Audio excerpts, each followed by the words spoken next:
At Staples Business Advantage, our team of experts can help you find the breakroom products to satisfy everyone's preferences, while AI can suggest popular items, monitor stock levels, optimize pricing, and automate reordering. AI can do a lot of things. But I can never know the taste of a truly great cup of coffee. Sigh. But you also can't get hangry. This is true. At Staples Business Advantage, we help you select from 2,000 breakroom products, so you can be sure there's something for everyone. Yum. Sign up today and save 20%. Staples Business Advantage. Business is human.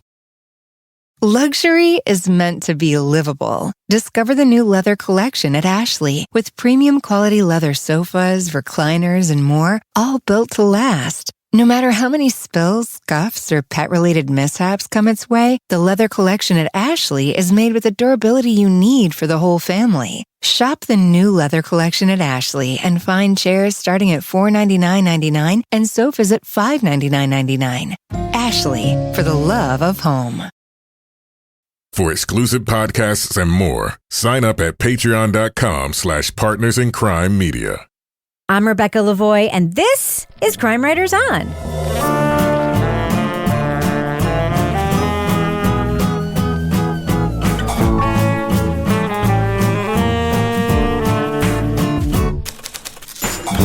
Crime Writers On is the original true crime review podcast that digs into true crime, pop culture, other podcasts. And on this episode, a Hollywood screenwriter vanishes while driving through the desert. Could his disappearance be related to a film he was writing about the CIA? We'll dig into the mystery behind Witnessed, Fade to Black. Joining me to get that done and more is true crime author, TV journalist, and host of These Are Their Stories podcast, my husband and love of my life, Kevin Flynn. Hi, Kevin. Hello, Rebecca. Also with us is private investigator, certified pet detective, resident cat lady, and author of the Piper Green series of cozy Exeter mysteries, Laura Bricker. Hi, Laura. Hey, Rebecca. And finally, our resident doubting Thomas, the author of the City Trilogy, host of Strange Arrivals, and our Patreon Deep Dive Book Club podcast host, Toby Ball. Hi, Toby. Hey, Rebecca. Toby, how's your geography studying going? I've been poring over maps all week.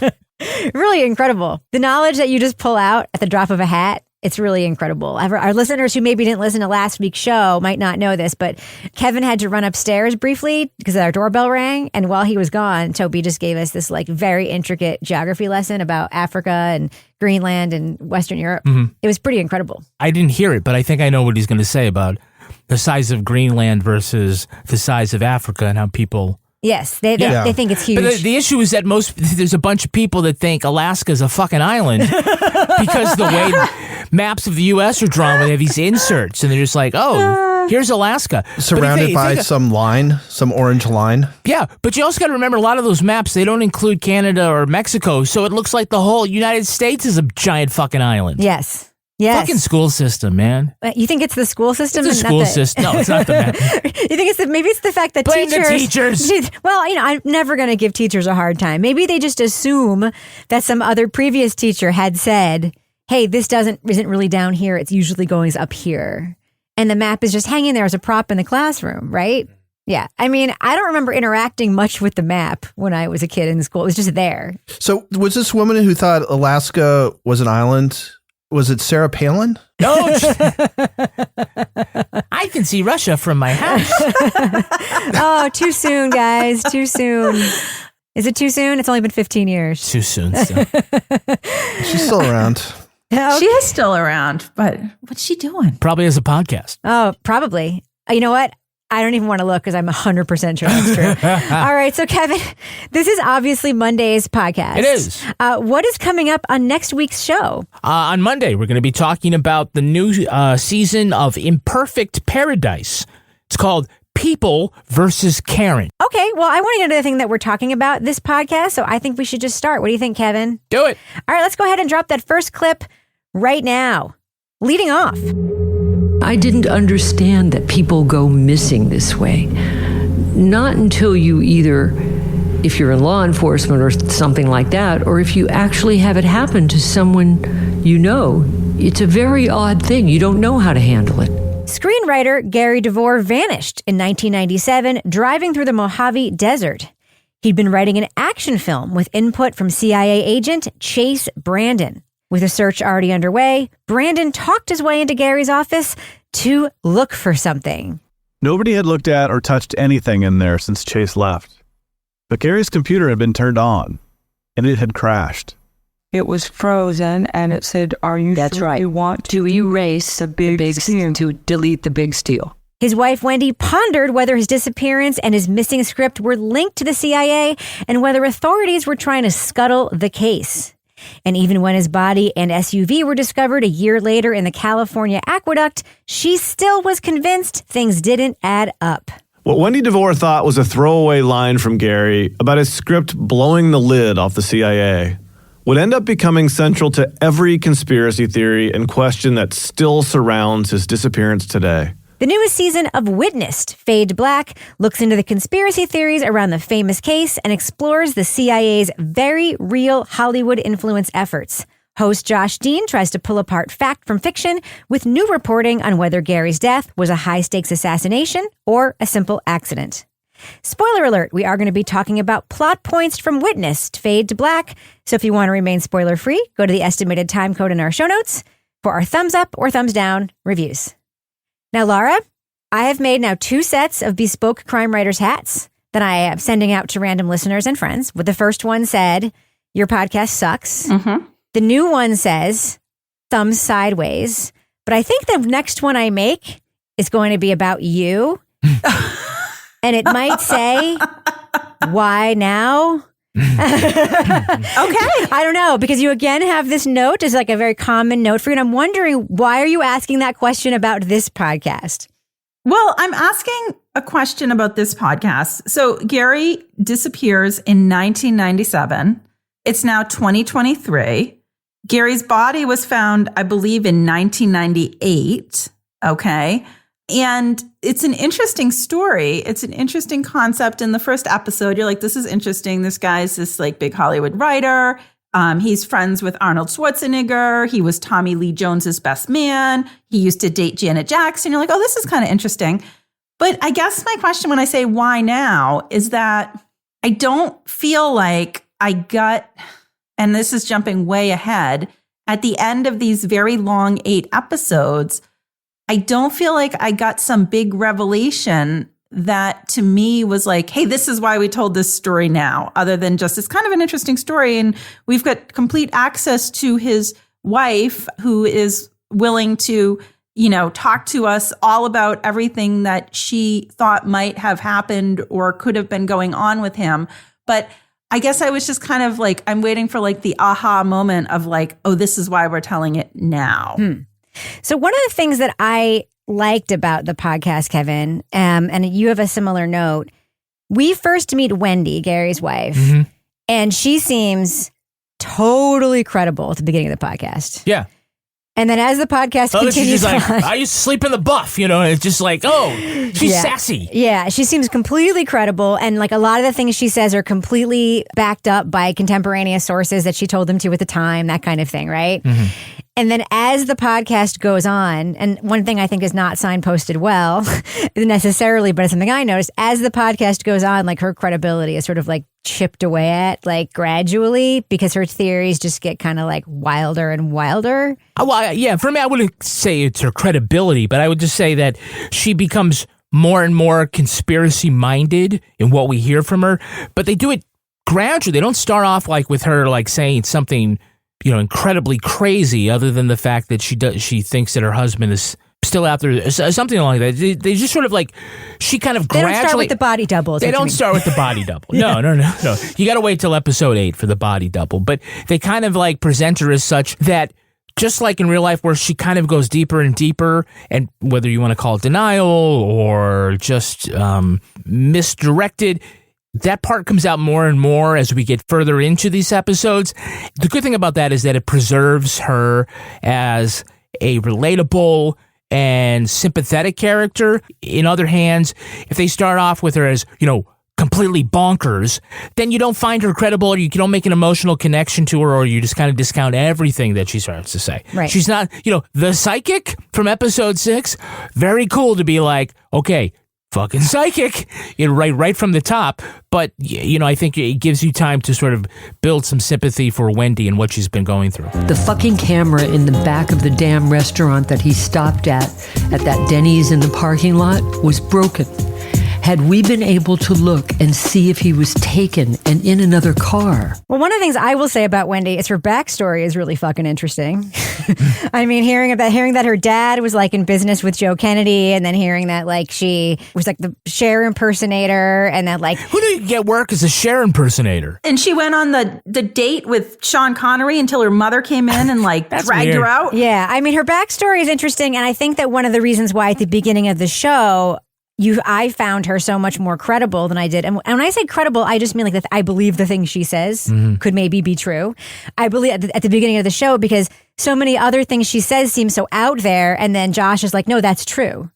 Like, because it's like she tells a story that just seems like it couldn't be true, but then it is true. Like, you know what I mean? Because like her life is like really interesting before she meets Gary, and she's even getting her hair cut at like the famous hair cutting place, Christoph or whatever, when she meets Gary. And like there's all these like really elevated areas of her life. And so when she says something, Chase Brandon, for instance, says he was in the CIA. It turns out he really was in the CIA. You know what I mean? Like, and things that happened at the time that he went into the office, like that's corroborated. There's enough there that when you start, you're like, I believe her more at the beginning. But then Toby, it does go into pretty quickly the podcast into conspiracy land. Yeah. I mean, I think what's kind of interesting about the podcast, or one of the things, is that, it doesn't signal that it's going into conspiracy land right off the bat. Like, I think I DM'd you about 2 episodes in. I was like, if this is going to just fucking be like straight ahead conspiracy nonsense without any pushback, I'm going to lose my mind. And thankfully it turned away from it. It hadn't really occurred to me until you guys were talking about it, that potentially if you live this really interesting life where like when you're in your teenage years, you're like helping your friends sneak out to meet JFK, and you're going, like, it would seem that like having something super mundane actually end the life of a person who you love might just seem like that's not the kind of shit that happens to me.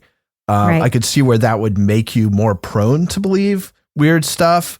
But I mean, I was just thankful that they eventually started pushing back on some of these things, because it seemed on the face of it, like pretty much from the beginning, that, the CIA is probably not going to be too concerned about sort of a Jean-Claude Van Damme type movie, like blowing the lid off their entire operation. I mean, it just doesn't make intuitive sense. Right. I actually think the strange thing about the podcast is there is no signaling. Like in Wind of Change, we're told we're going to go into conspiracy land and sort of like deconstruct that, right? We're going to explore it fully and see if it's true or not. And we're never told that in this podcast. It just seems like Josh, if he weren't a journalist that I know is a real journalist, I'd be like, this is bonkers. This podcast is like bananas. But it's only because I know he's a real journalist that I was like willing to sort of hang in there. And we're never told that explicitly. And I think we should have been. I mean, that is my opinion, because at one point we do get a whole episode with a psychic, right, Laura? Like, oh God, yeah, the psychic episode. Our favorite kind of person, a psychic. And I usually see somebody if they're in the spirit world. Meaning that Gary didn't seem to be dead. But with this, Karen also had a vision of sorts. One that was pretty alarming. I was shown a vision of what happened to him. And I knew right away that he was abducted. It kind of tipped me over the edge. I mean, that was just so much attention to this one part of the story. I mean, I think it shows you the type of people that Wendy was getting involved with, because she was so desperate to find answers. But I mean, the psychic is like, I'm getting the vibrations. And then it was like, he's kidnapped, he's in the water. And I'm like, oh, for fuck's sake. Like, really? Everyone's always in water when it's a psychic. Right? I'm like, yeah, okay. I'm feeling the vibrations. I mean, I think it was just so over the top. I keep asking for him in the afterworld and nobody knows where he is. Which means he's not dead. I'm like, oh my God. Maybe he's just too cool for you, ghosts. That's right. Yeah, maybe he's just like shy and getting to know people. I don't know. But I think the amount of time that we heard about the psychic was like a huge character in this. And I was just like, if you were going to be like, oh, I have a conspiracy theory. Okay, here's all the type of characters that are going to show up in your life if you have something that could be a conspiracy theory. A psychic, a secret private detective who just happens to figure out where the body is, but isn't it weird that he knew and nobody else knew? Like all these sort of side characters are like almost straight out of casting in terms of the type of people that would show up to try to solve or prove your conspiracy theory. Do you know what I mean? Yeah. So Kevin, what do you think is going on with Chase Brandon? So he was this guy, he was a CIA guy whose job was to set up this, Hollywood liaison office and influence Hollywood productions and, create propaganda. They talked about Zero Dark 30, which we know was like straight propaganda. They talked about the way that the CIA is portrayed in television productions as a result of CIA direct influence over Hollywood. But then we also get this very bizarre scene because apparently he was BFFs with Gary, where he comes into Wendy's house right after Gary disappears and is like, I need to go have a moment alone in Gary's office. What do you think about that? Well, let me get to that in just a second because I just want to follow up on what everybody else was talking. I feel like there is a line between talking about what the conspiracy theory is from sort of an objective point of view and presenting a conspiracy theory as fact or something you should really think about. And I think that Justin stays on the line of remaining one step away from it while trying to accurately and fully explain the different branches of, where these different stories go. He will let the psychic talk, but he'll also be like, yeah, I know this is kind of crazy. Or at least the whole point of it, as he explains, is that for presenting it is that Wendy doesn't seem to have been surrounded by the best people when it comes to whether or not she's going to keep going down the rabbit hole. Right. But let's the psychic go on for a long time in the podcast. Yeah, I found the psychic kind of funny. Okay. But I also it's funny because I was binging this and I had to stop after episode 6. And then when I was thinking about what am I thinking about this podcast? And I was also like, this better come back to something real. And I believe in the end it does. But regarding Chase Brandon, I thought that was crazy. That, you go in and obviously you're going to see that he fucked around with the computer. You have a theory about this, and I actually do too. Yeah, well, one of the things could be that we know that he took everything when he left the CIA, Chase Brandon did, and so it might make sense that he felt some kind of ownership to that script for the big steal. It's a great scene where he goes in and you're like, what was he doing? It's such can I just have a moment and feel, what a real ham-fisted CIA operation. But he might have tried to take it, not because he knew there was something explosive in there that's going to take down the U.S. government, but it could have been because he didn't know what was in the script. He might have had to report to somebody, well, what was he writing? And he didn't really know. Just because he's a weird fucking dude who happens to work for the CIA doesn't necessarily mean that the CIA is so interested in the screenwriter that they have to silence him because it's just not. Like Toby says, they don't care. Yeah, the CIA, they don't actually care that much what's in things because the more sort of wacky things look in films, the more people believe it's not true. They do care from a PR aspect, but not from a national security aspect. That they're like, we have to get the president to sign off on silencing this guy, and then this is the way we're going to do it. Exactly. That's what I mean. It's like they're not worried about him divulging some fact. They're more worried about how they're going to look. I think because the wife said, well, show me a body that 2 days, well, guys, we better put Operation Body Dump in effect here. Go find what we did with that Ford Explorer and let's dump it in the aqueduct. They'll never know. Isn't it equally likely that Chase Brandon just wanted to steal a couple scripts off of Gary's computer? 100%. Because Chase Brandon, as we learn later, wanted to be a fucking screenwriter. And he was probably giving Gary a couple of little pieces of information off him or whatever scripts. And he probably was just like, here's my chance to go in and get some of these scripts that I know exist, half done, and I'm going to take them for myself. There are movies about this. Yes. Somebody dies, they pick up the manuscript and they put it out as their own. I mean, it's... Yeah. Doesn't it seem like that thing he wrote later is a bad action film that was maybe a partially finished thing that he may have stolen from Gary's computer?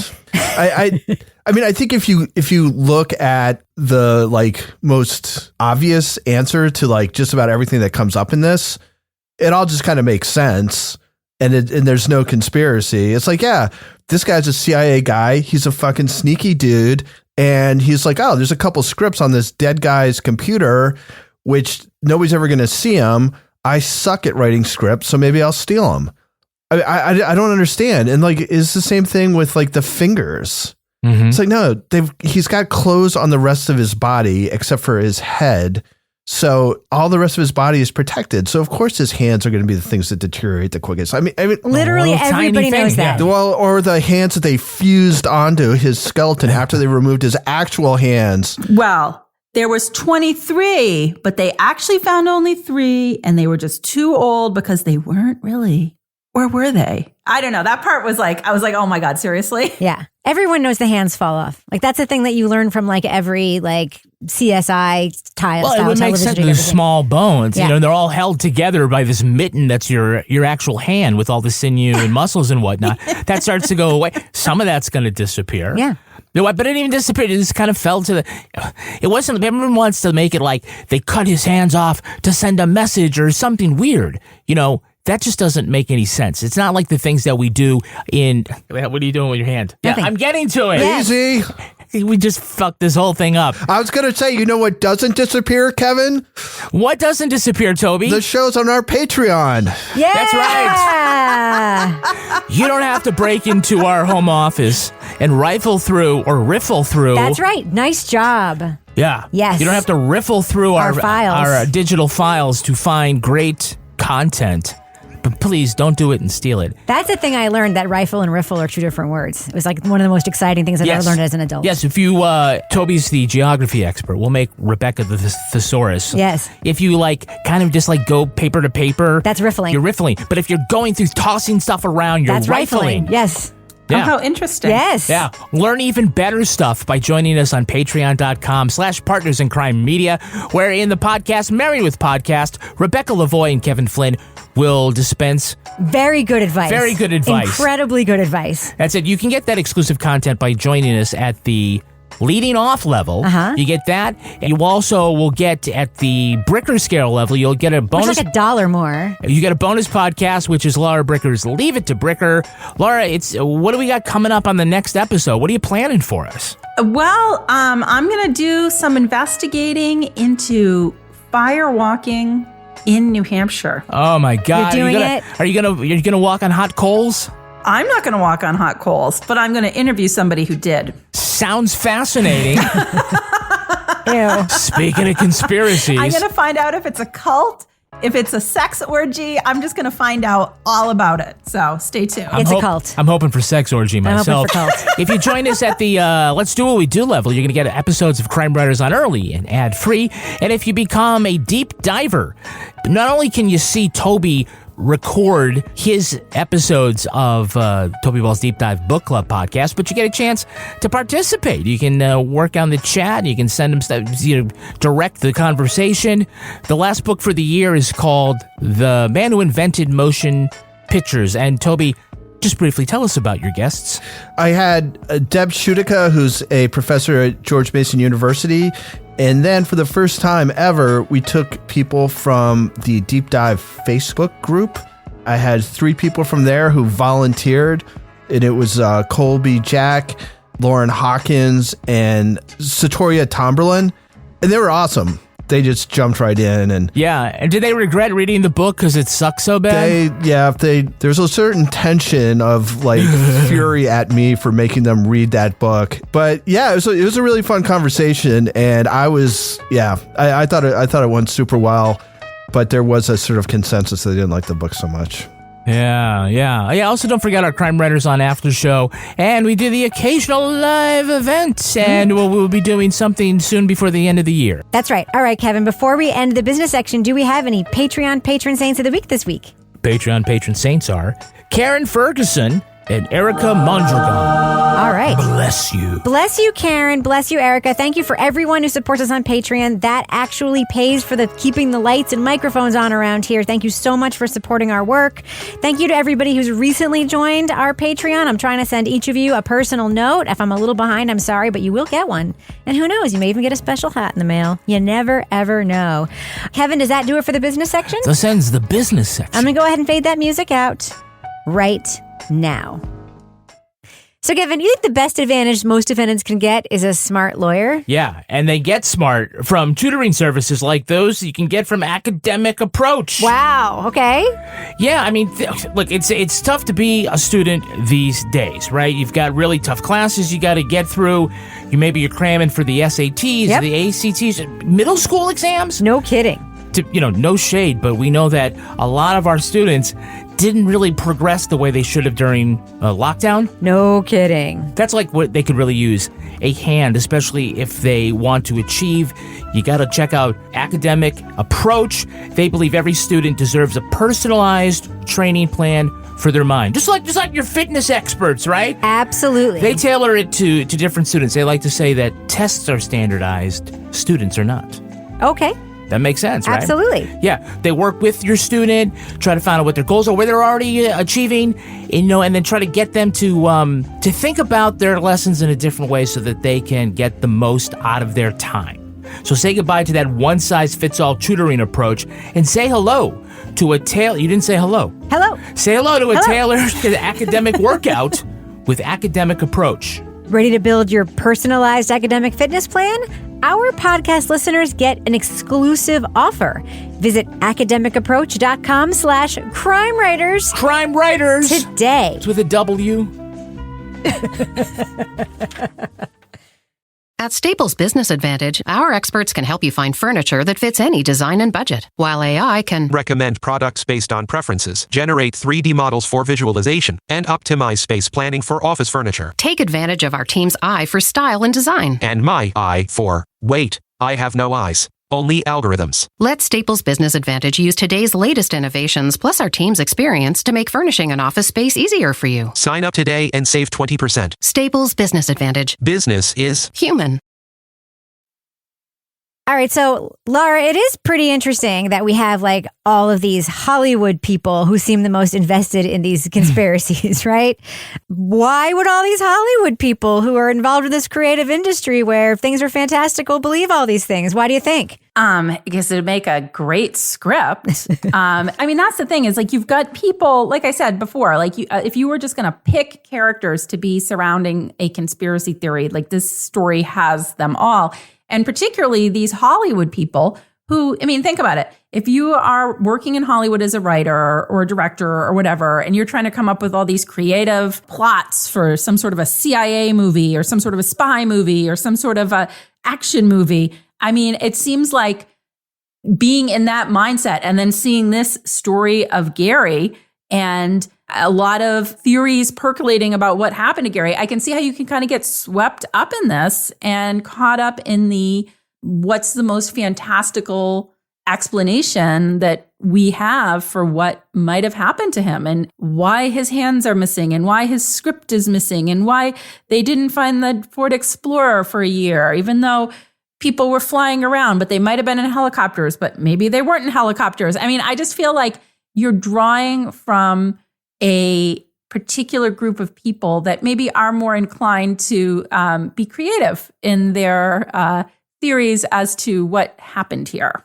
But you guys, I think you both have good points here that these are people whose lives are very different from ours. And so that the fact that they could believe fantastical things happen around them seems to be pretty palpable. So I think that while there are people that are sort of predisposed to like conspiracies about politicians being vampires and shit like that, that there might also just sort of be people that would be in denial about sort of this average, very simplistic turn of events, that it would have to be something bigger and better and more creative and more substantial because that's the way their lives are. So you're not surprised that Erica Christian, the star of Babylon 5 or whatever it is, misremembered the detail about her having ordered scuba divers to look for his body, yes or no, when that actually didn't happen? Like, yeah, I mean, things like that. Yeah, I mean, yeah. But I mean, props to Josh and his team that go out and like really kind of try to track this down. And if they're able to find receipts about, it didn't happen that way. And that's why that part of the conspiracy seems so juicy, about, they searched the aqueduct and the car wasn't there. And you find out, No, they didn't actually search the aqueduct, above the aqueduct, because they didn't rent the plane, and that whole thing about the divers never happened. It's stuff like that. Well, it speaks to how a game of telephone can lead to facts that when those facts back up what you believe, those facts become the facts that you choose to stick to, even when they're not facts. I think that's the point, right?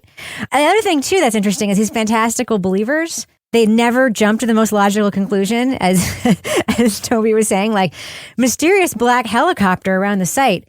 Also, Edwards Air Force Base is near there. I wonder why that black helicopter could be there. It's not because there was a secret op around Gary, right? Yeah. I mean, it's like, what do you think? Why would you have this high-profile surveillance helicopter to check out whether the car, as opposed to maybe walking down the street and being like one of the other looky-loos? And if there was a black helicopter near there, perhaps it was going to the Air Force Base that's literally right there. You have to simultaneously believe that the CIA is incredibly inept and incredibly effective. So, Toby, what'd you think about the former government guy with the throat cancer voice? And the Coke? And the Coke. That would have to literally go all the way up to the President of the United States to get something like that to happen. It's just not something that's some individual can make happen. There would be severe consequences for that. He's kind of an interesting person in this because I think he's kind of called on as like a sort of expert or like a sane voice in all this, but actually what he says is completely nuts. Yep. So I was trying to figure out, like, is he like really a conspiracist and he really believes all this stuff and that's just kind of his take? Or is he a shit stirrer? And he's like, these guys are making a fucking stupid podcast about this shit. I'm just going to give them some stuff and make it seem even weirder.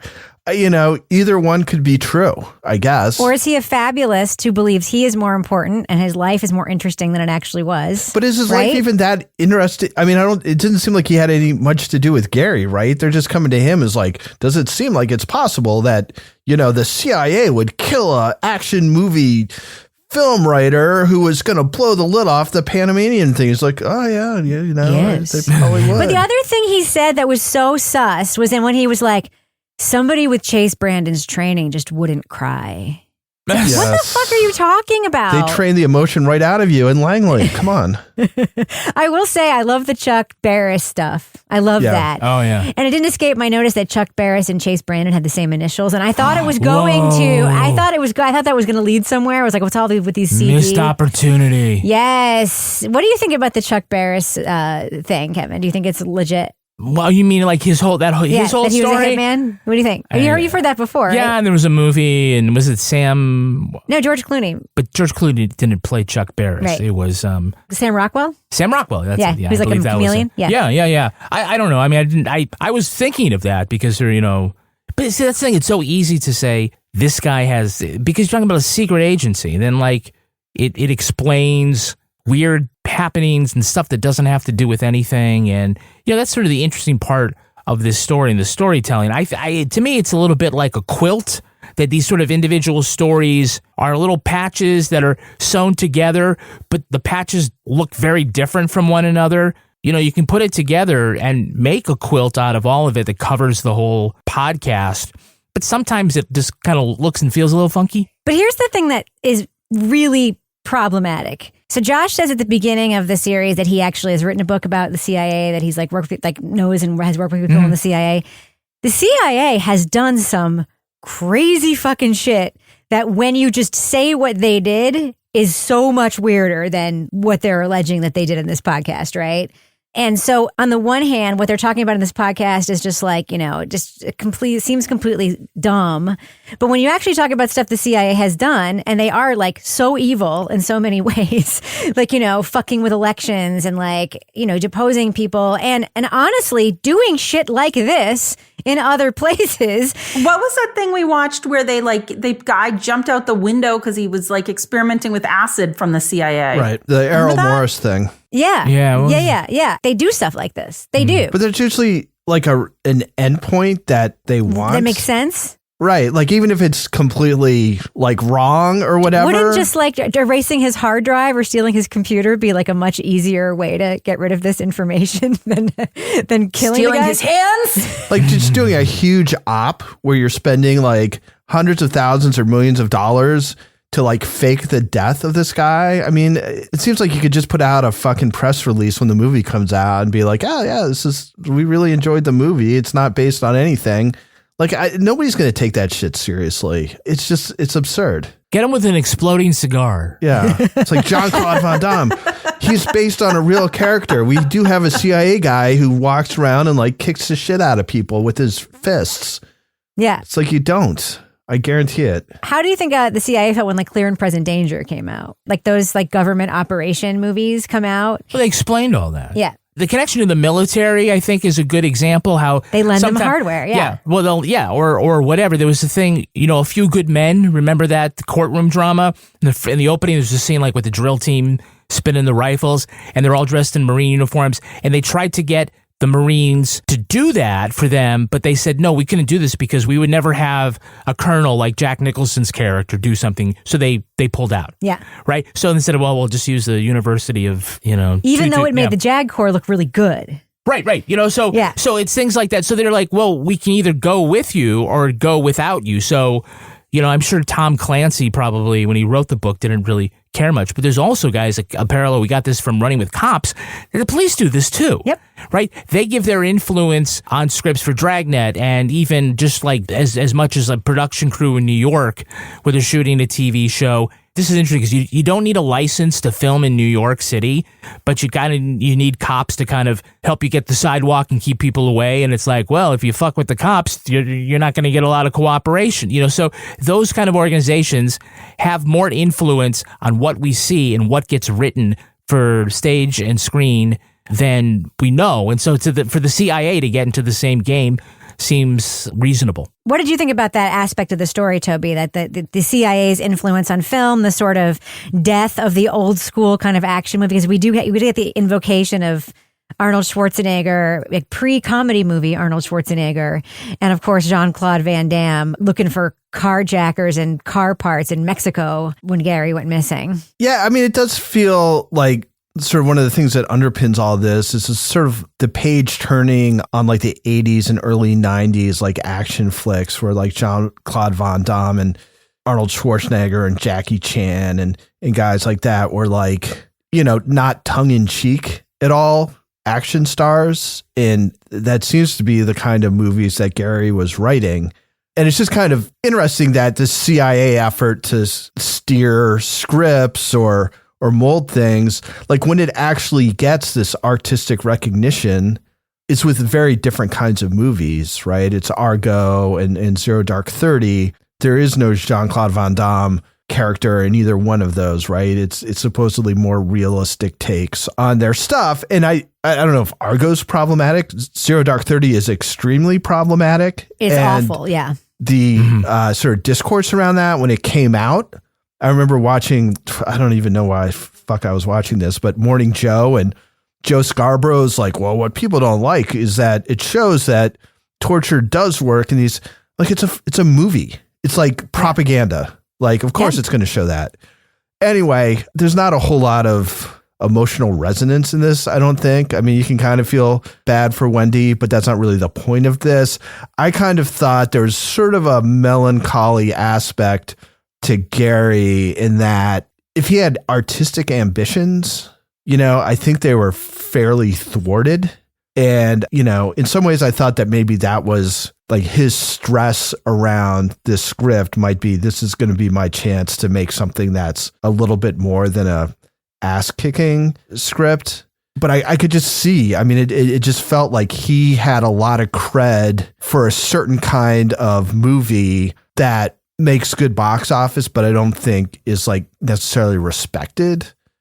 For a guy who's a career Hollywood guy and is known by a lot of people and friends with a lot of people or whatever, like what's his artistic mark? And the sense I got was that he wanted to have one or have like, this is sort of the pinnacle of my career kind of thing. And instead he was writing these sort of action star vehicles and then touching up other people's scripts. Can I just ask you guys a question? I mean, one problem I did have with the podcast is it seemed like even Josh, when there were so many things that had such more obvious explanations at the end of the podcast, when like the Occam's razor stuff kept coming out, I was like, I think there's even more Occam's razor thing than that.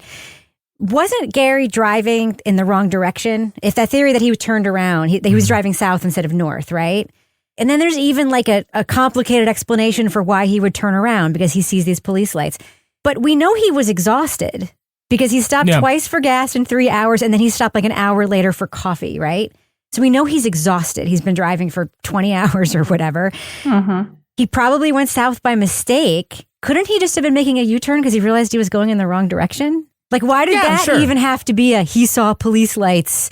You know, it's like everything seems to have, and that was, I think, the thing that bothered me. Are they like basing that he was going that direction because the direction the car was pointing when they found it? Well, the theory is that he was making a U-turn, and instead of making a U-turn to the other side of the highway, he made a U-turn into the median when the median dumped him into the aqueduct. Yeah.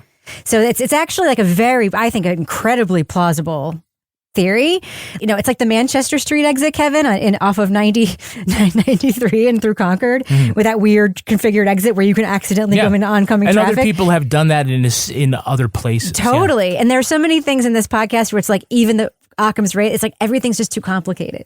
Sometimes people are just tired and they drive in the wrong direction. And maybe that's the first opportunity he had to turn around. I don't know. There's just a few things like that. But he's a cowboy, Rebecca. He had pot in the car and a gun. Yeah, he'd been doing ecstasy the night before, and you know, I mean that sort of famously leaves you exhausted. And couldn't the headlights have also been off though because his like body hit the stem that turns them off? No, my goodness, you didn't think of that. No way, Rebecca. No. The person who took his hands also turned off the headlights, but with his hands before they cut them off, so it looked like maybe he did it. I don't know. Blame it on the frogmen.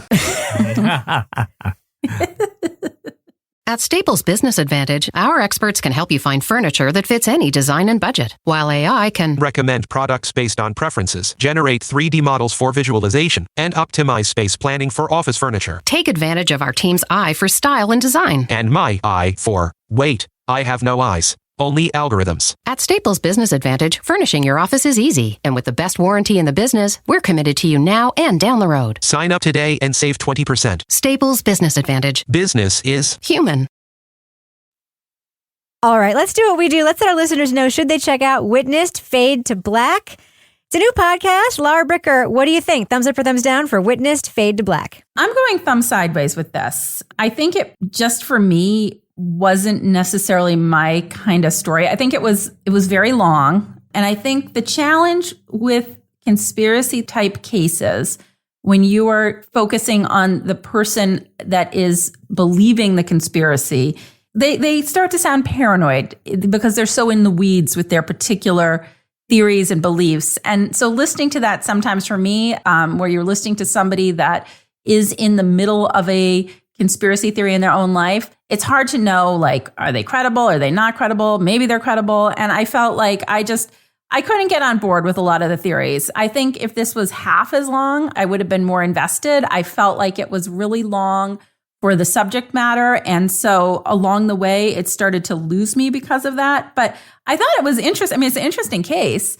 There's a lot of interesting information, but for me, it was just too long. So thumb sideways. Toby Ball, thumbs up or thumbs down for Witnessed Fade to Black?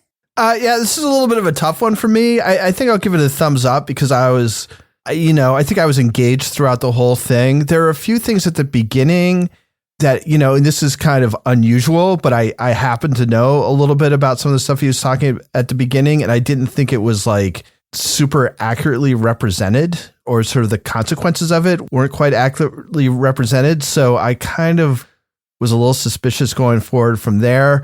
But I do think, as looking at how people get into conspiratorial thinking, what the consequences of that are, how people go down these rabbit holes, I think all that stuff is pretty interesting. The fact that a lot of these people are like somewhat bigger than life characters also kind of drove some of the interest. I think these are more complicated shows to make than we probably give them credit for. There's a lot of stuff about how long do you let people who are believing things that are pretty clearly not true come off as credible when you know that eventually you're going to show them as being not. There's a lot of things. And I think they mostly do them right. And I don't know if I wasn't a critic, whether I would find it quite as compelling, but there was just a lot of sort of meta stuff that it had me thinking about in the way that like information was given out, conclusions were drawn, things like that. That is a hell of a lot of talking for saying I'm like, I'm a thumbs up. It's not even like a mild thumbs up. Like I enjoyed this. I think that's got some issues, but the stakes aren't world shattering. So I give it a pretty decent thumbs up. Kevin Flynn. I'm a slight thumbs up. I think that the risk you run is that if you present the conspiracy theory in a way that you're tipping your hand and thinking the whole thing is bullshit, then the listener has no reason to be engaged or interested in what it is. And if you give it too much credibility, you lose your own credibility. So it's a fine line. I think Joshing does a great job sort of just being the storyteller. They're all very interesting things that weave together, but the stakes don't seem that high. I'll tell you, when I was preparing my notes, I Googled Gary DeVore because I wanted to spell his name right correctly. There's like a capital V, whatever. And the first thing that comes up is Wikipedia. And I noticed the opening paragraph of, the crowdsourced encyclopedia that is Wikipedia gave a brief of who he was, and that the last sentence was about his mysterious, unsolved 1997 murder. So I went and edited that, like sometimes I do, and I just changed that to death because it's like, it's not, well, I mean, that's what Wikipedia is. I went in and put that in the notes. Rebel. So no one's declared this a murder. It's officially, and it's like all the suspicious stuff is still elsewhere. Did you look at who else had edited it? And it was all just like Wendy. Yes. Wendy. But the reason I bring that up is that I think that in episode 8, Josh puts together a lot of great information that may refute the popular conspiracy notions, but there's no way to prove them any more than what the conspiracies are, right? So it's just sort of a matter of who do you trust? And I feel like having read that, I was like, maybe I should go back later and then update the Wikipedia page and link to all the sites that Josh had. But it's really, in a way, just the same. That's a problem with conspiracy theories, they say from the start. There's just enough truth to them to make them hard to dismiss out of hand. And that just makes it hard to tell a story. I think the storytelling itself is what saves the podcast for me, but it's interesting throughout. Oof, I'm vacillating. I'm a very mild thumbs up.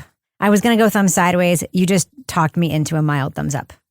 Kevin. Mm-hmm. I think the episodes are too long. I agree with Laura. And I think the podcast is too long. I agree with Laura. I don't Fewer think episodes, yeah. Fewer episodes would have just made this like so much better. It's just the middle is a lot of the same to me. And I do think it is flawed in one fundamental way. I think that Josh goes really easy on Wendy. I feel like there's a feeling of like, I spend so much time with her that I don't want to betray her. That's how it felt to me. Mm-hmm. And I don't think there's any way to tell this story well without betraying her fundamentally, because there are things, without spoiling it too much, that Wendy says in the podcast that just go unchallenged for the listener at the time, that it's very hard to get through that as a listener without being like, come on, man. And later, it takes a turn, which I was very grateful for, but it felt late to me. And a lot of that had to do with the length of the podcast. And there's a lot of still too complicated things that could have just been made way simpler, that me as a listener, I was like, no, I think it's even a lot simpler than that. And I was just very, very surprised at the producers and that Josh didn't even go for an even simpler angle and more obvious angle than the one that was presented. So the reason, though, that I'm tipping toward mild thumbs up is that there are some really fascinating characters in this, and it takes you into a world that like we don't usually get into, which is not the Hollywood star actor, but the Hollywood like industrial complex of like rich people who aren't famous. Like I think that world is fascinating. The producers, the people who meet up at the Ivy restaurant, the sort of like people who make things happen. And then also the world of sort of the CIA conspiracy theorists. That stuff is interesting. So now you can make friends with Tommy Lee Jones by getting into a fight with him. Exactly. And you can go on a date with Sean Connery when you're 14 or whatever. So that Monday Penny. Yeah. So that stuff is interesting enough to me to put it into mild thumbs up territory. Now it's time for my favorite part of the podcast, a little something I like to call the crime of the week. You've heard of a bull running through a china shop. How about a loose horse on a plane over the Atlantic Ocean? A cargo jet flying from New York to Belgium had to make an emergency landing when a horse it was transporting escaped from its stall. The pilots just got to 31,000 feet when they radioed they needed to return because their passenger was definitely not keeping its seatbelt fastened. The horse wasn't unruly and didn't interfere with the flight, but the crew wanted someone who knew what the hell they were doing to get him back into the stall. The jet did a U-turn, dumped 20 tons of fuel off of Cape Cod, and then landed at JFK. The horse was fine, and the only complaint was it never got a bag of salty snacks and a tiny can of soda. So panel, a horse loose on a plane is a pretty crazy thing to think about. What is the next animal-related chaos adventure? Laura Bricker, what do you think? I mean, I have to go with snakes on planes, which is my worst fucking nightmare. Yeah. So You gotta say motherfucking snakes on this motherfucking plane. Motherfucking snakes on planes, yeah. What do you think, Toby? A horse loose on a plane is a pretty crazy thing to think about, but what is the next animal-related chaos adventure? I was flying late at night during a storm. And we were going through the clouds. It's just like raining. There's like lightning, and I think bolts were like hitting the plane and stuff. I looked out the window. I was like right on the wing, and there was like a Yeti or something was like on the wing. Like I think they may have had like a wrench or something. Like a Bigfoot? Yeah, they're trying to like detach maybe one of the engines. Yeah, so that's there's a man on the wing of the plane. Yeah. That was Twilight Zone episode. Yes, in the movie. Is that what it was? That was probably based on my experience. Yeah. Maybe you took some MDA in the Mojave Desert. Yes. It was William Shatner in the episode, and then who was in the movie? Was it like Roy Scheider or somebody? I think it was John Lithgow. Yeah. John Lithgow. That's right. Shatner's played me in a lot of different parts. That's right. He sure has. What about you, Kevin? What is the next animal-related chaos adventure? A hornet's nest and a bounce house. That's actually pretty good. Yeah. I don't mind that one. All right, that's going to do it for us. But before we go, Laura Bricker, do we have a cat of the week this week? We have an unusual one. In honor of your recent trip to Canada. Yes. The cat of the week this week are the amazing jackets that you and Kevin have for the cold weather months, because I took a picture of you recently. Yes. When you came to visit me in Exeter, just sort of, you were here anyway. And it's a little bit like Dr. Seuss cold weather character picture. Yeah, you mean our parkas? Yes. Yeah, in your big puffy parkas, but when it's over your head, it's like a little cat that I could pet. So in honor of winter, daylight savings, your trip to Canada. We are the cats of the week. You are the cats. Kevin and Rebecca and their coats are the cats of the week this week. I'm so honored. I am so honored. Sorry, a rare Toby. human of the week. Incredible. All right, Laura Bricker. Twofer. If folks want to pitch their animals, any kind of animal, of course, I guess actual animals to be cat of the week, of course, they can email us at crimewriterson@gmail.com or post it in our Facebook group. But Laura, if folks want to reach out to you on social media, how can they find you there? They can find me at Laura Bricker on Twitter. What about you, Toby? If folks want to fact check the man on the wing of the plane story, how can they find you on social media? I'm on X at Toby Ballin H. What about you, Kevin? Find me at Kevin P. Flynn. You can find me everywhere, mostly Twitter/X and Instagram at Reb Lavoie. Follow the show everywhere, all the platforms at Crime Writers On, and please join our incredible Facebook group. Just go to Facebook, find us on Facebook, hit join the group. When you find our page, there's a pinned post how to do it. We'll let you in. If you know any of our first names, we'll let you in. That's literally how it works. Get episodes early and ad-free at patreon.com/Partners in Crime Media. You'll get all the other podcasts we make back there that you hear about in the business section. Our theme song was composed and performed by Ty Gibbons. Our line editor is the fabulous Livy Burdett. The executive producer of this show is Kevin Flynn. This show was recorded in the Treehouse Yoga Studio above the Mockingbird Cafe in Bay St. Louis, Mississippi studio, otherwise known as Studio C, The Closet, in our New Hampshire basement, where we also make secret deals for creative access to CIA intellectual property in exchange for favorable media coverage. On behalf of all the crime writers, thanks so much for listening. We will catch you later. His wife Wendy wondered.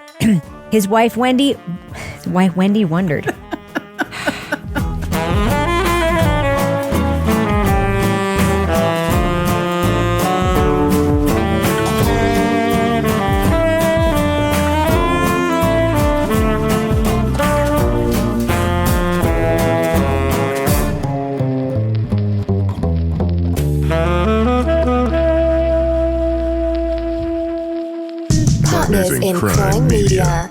At Staples Business Advantage, our team of experts can help you find the breakroom products to satisfy everyone's preferences, while AI can Suggest popular items, monitor stock levels, optimize pricing, and automate reordering. AI can do a lot of things. But I can never know the taste of a truly great cup of coffee. Sigh. But you also can't get hangry. This is true. At Staples Business Advantage, we help you select from 2,000 breakroom products, so you can be sure there's something for everyone. Yum. Sign up today and save 20%. Staples Business Advantage. Business is human.